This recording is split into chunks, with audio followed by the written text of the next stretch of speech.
नुकताच पार पाडलेल्या महानगरपालिका निवडणुकीमध्ये प्रभाग क्रमांक 17 हडपसर वैदुवाडी येथून भाजपचे 3 उमेदवार निवडून आलेत। हा बदल या प्रभागामध्ये प्रथमच घडलेला आहे। भाजपचे प्रशांत मामा तुपे, पायल विराज तुपे, खंडू लोंढे यांचा विजय झालेला आहे। तसेच शुभांगी होले यांचा अगदी कमी फरकाने पराभव झालेला आहे। हा प्रभागामधनं निवडून आल्यावर गुन्हेगारी मुक्त प्रभाग तसंच महिलांच्या सुरक्षितेच्या दृष्टीने उपाययोजना करण्यात येणार आहेत आणि तसेच प्रभाग क्रमांक 17 हा स्मार्ट प्रभाग कसा होईल ह्याच्यावर भर देण्यात येणार आहे, असा मनोगत सर्व उमेदवारांनी बोलून दाखवला।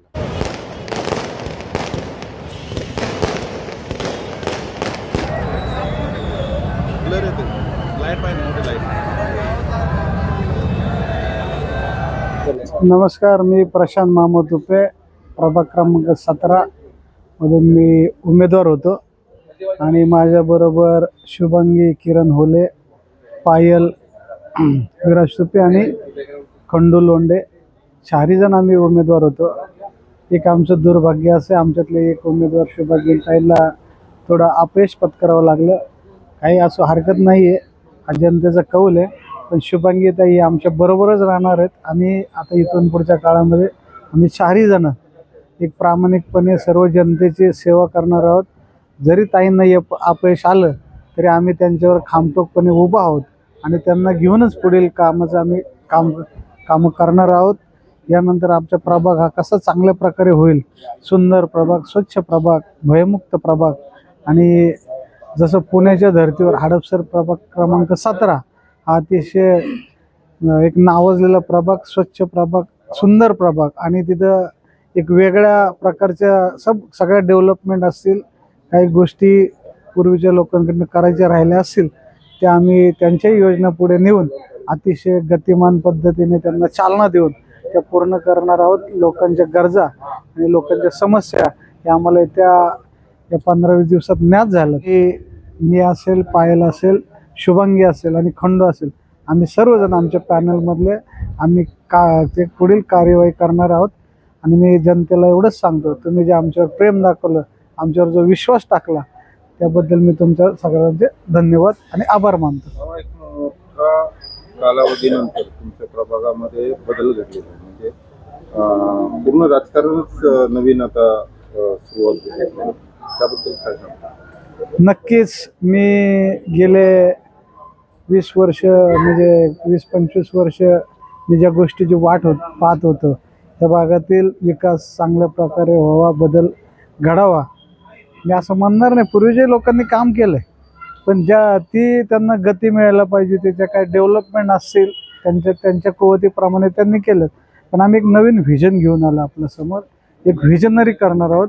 भारतीय जनता पार्टी ही एक व्हिजनरी पार्टी आहे, यांच्याकडे पुढील काळामध्ये खूप व्हिजन आहेत आणि जसं जसं नागरीकरण वाढत चाललं तसं समस्यांचं जाळी खूप वाढत चाललं। किंवा ज्येष्ठ नागरिकांसाठी काही योजना असतील ते राबवण्याचं काम आम्ही करणार आहोत। सगळ्यात मोठा म्हणजे ह्या प्रभागाचा विकास कसा होईल ह्याच्याकडेच आम्ही लक्ष देणार आहोत। हे पुन्हा एकदा आपलं सर्व मायबाप जनतेचं जे आम्हाला मतं देऊन आम्हाला या पदावर दिलं, आमच्या शुभांगी ताईंना पण त्यांनी सहकार्य केलं, पण थोडंफार मतांनी त्यांना निसटता पराभव झाला। पण इथून पुढच्या काळामध्ये शुभांगी ताई सुद्धा आमच्या बरोबरच असतील आणि हे आमचं चौकट कधी न तुटणार आहे, त्यांना घेऊनच आम्ही काम करणार। नमस्कार, मी सौ पायल विराज तुपे, वॉर्ड नंबर 17 मधनं भाजपची उमेदवार आहे आणि आता इलेक्शन झालेत आणि भरघोस मताने आम्हाला जनतेने कौल दिला आहे आणि विकास घडवलेला आहे। आम्ही आमच्या पॅनलमधले 3च्या 3 आम्ही निवडून आलेलो आहे भरघोस मताने बदल घडवण्यासाठी।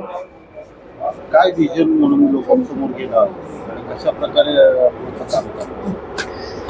आपण बघतोय गेल्या 25 वर्षापासून वॉर्ड नंबर 17 मध्ये आतापर्यंत भाजपचा एकही उमेदवार निवडून आलेला नाही।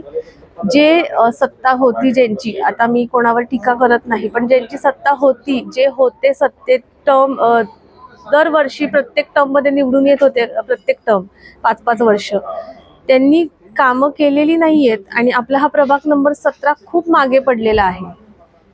आणि जर केली असती तर ती दिसून आली असती आणि नाही झाली आहेत त्याचे प्रूफ्स पण आहेत आमच्याकडे.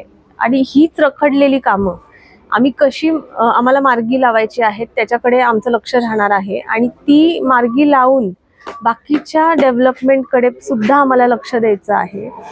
की आपण बघतोय की रामटेकडी, वैदवाडी हा पण वॉर्ड आमच्यामध्ये हा भाग जोडला गेला आहे वॉर्ड नंबर 17 मध्ये. तिथे गेले अनेक वर्ष गुन्हेगारी चालू आहे, महिला सुरक्षा नाहीये, तिकडे महिला स्वच्छतागृह नाहीये, शाळा नाहीयेत. शाळा ज्या आहेत त्या मराठी मीडियम आहेत आणि 1ली ते 7वी पर्यंत आहेत, पण तिथे पण प्रॉपर सुविधा नाहीयेत, स्वच्छता नाहीये. तर ई-लर्निंग स्कूल कशी तिथे स्टार्ट होईल, इंग्लिश मीडियम स्कूल कसे स्टार्ट होतील, एक स्मार्ट सिटी आपली पुणे सिटी आहे. तर स्मार्ट आपला वॉर्ड नंबर 17 कसा बनेल, स्वच्छ, सुंदर आणि महिला सुरक्षित. त्याचबरोबर प्रत्येक स्कूल्समध्ये प्रत्येक मुलीला सेल्फ डिफेन्स कसं शिकवलं जाईल त्याकडे आमचं लक्ष राहणार आहे.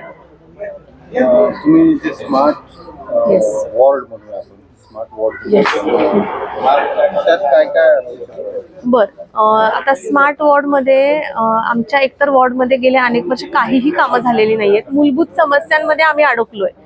तर मूलभूत समस्यामध्ये काम करायचं आहे, पण त्याच्याबरोबरच ज्येष्ठ नागरिकांसाठी विरंगुळा केंद्र नाहीये, लायब्ररीज नाहीयेत. एकही लायब्ररी नाहीये महानगरपालिकेची आपल्या भागात की जेणेकरून मुलांना सोयीस्कर होईल अभ्यासासाठी किंवा जनरल नॉलेज वाढवण्यासाठी.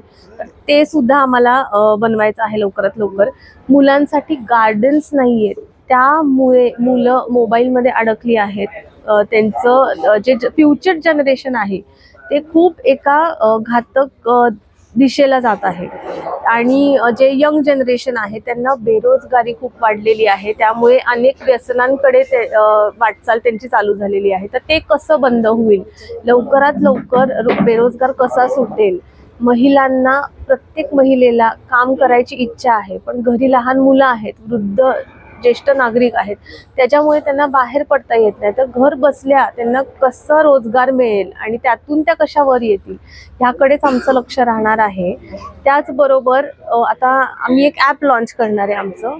त्या ॲप मध्ये तुम्हाला जे काही तुमचे प्रॉब्लेम्स असतील ते तुम्हाला ते ॲप डाउनलोड करून त्याच्यात ते प्रॉब्लेम्स डायरेक्ट मेसेज येणार आम्हाला त्या ॲपवर आणि ते डिरेक्टली त्या ॲपची लिंक वरच्या ऑफिसपर्यंत जाणार आहे. की त्यांचं पण लक्ष राहणार आहे की आम्ही इथे ग्राउंड लेवलला काय काम करतोय. आणि त्यामुळे भ्रष्टाचार आणि करप्शन हे जे आहे ते खूप प्रमाणात कमी होणार आहे. आणि देवेंद्रजी फडणवीस साहेब आहेत, त्यांनी आत्ताच सांगितलं आहे आपल्याला की सरकारी कामं सगळीच आता व्हॉट्सॲप ऑनलाईन होणार आहेत, जेणेकरून त्यांचा एक दृष्टिकोन आहे की त्यांचं विजन आहे आपला हा देश भ्रष्टाचार मुक्त कसा होईल. ते त्यांनी खूप विचार करून हे सगळं केलेलं आहे. आणि भारतीय जनता पार्टी हा पक्ष जो आहे तो कार्यकर्त्यांचा पक्ष आहे, ना की नेत्यांचा पक्ष आहे. सर्वसामान्य लोकांना, सर्व स्तरावरील लोकांना एकत्र घेऊन आपल्याला कशी डेव्हलपमेंट करता येईल हा भारतीय जनता पार्टी हा पक्ष आहे. आणि आपला आपला हे इंडिया हिंदुत्ववादी राष्ट्र कसं बनेल त्याकडे ही भारतीय जनता पार्टी त्यासाठी काम करते. आणि आपल्याला माहिती आहे की आत्ताच बांगलादेशमधले बरेच फॅमिलीज इथे स्थायिक झालेत रामटेकडी, पण ते अजून कोणालाही इन्फॉर्मेशन मिळाली नाही आहे, मिळती आहे. पण ते पण हे जे आधीचे जे टर्ममध्ये निवडून आलेत ते सगळे गुन्हेगार जे निवडून आलेत नेते, त्यांनी त्यांना सपोर्ट केलेला आहे आणि त्या गोष्टी बाहेर आणून देत नाही येते. तर ते सगळं आपल्याला कसं घालवता येईल.